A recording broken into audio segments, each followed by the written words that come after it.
కొన్ని రకాల బ్రెయిన్‌లో ఉండే సిస్టులు, బ్రెయిన్‌లో ఉండే ప్రాబ్లమ్స్ కొంతమంది పిల్లలకి పెద్ద తల చూస్తూ ఉంటాము.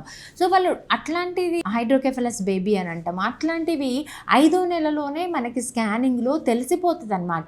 బేబీ హెల్తీగా పెరుగుతదా లేదా? బేబీకి ఫ్యూచర్‌లో హెల్త్ కండిషన్ బావుంటదా లేదా? బేబీ కిడ్నీస్ హెల్తీగా ఉన్నాయా లేదా? ఆ బేబీ లైఫ్ లాంగ్ హెల్తీగా ఉంటదా లేదా? ఇంటెస్టైన్స్ అన్నీ, పేగులు అన్నీ బావున్నాయా లేదా? శ్వాసకు సంబంధించినవి కానీ, హార్ట్ కానీ మంచిగా ఎదుగుతుందా లేదా? ఎలాంటి స్ట్రక్చరల్ ప్రాబ్లమ్స్ ఉన్నాయి లోపల, బేబీకి ఎలా ఉండాలో అలా ఉన్నదా? ఏదైనా ప్రాబ్లం అవుతుందా? బేబీ తెలివితేటలు ఏమైనా తగ్గుతాయా? గ్రోత్ ఏమైనా పెరగకుండా ఆగిపోతుందా? కొంతమంది పొట్టిగా డ్వార్ఫ్ ఉంటారనమాట.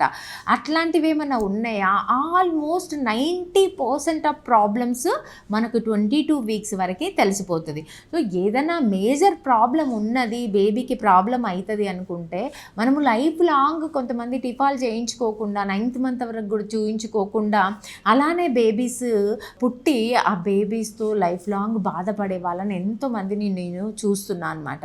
సో, అలాంటి మిస్టేక్స్ మనం చేయొద్దు.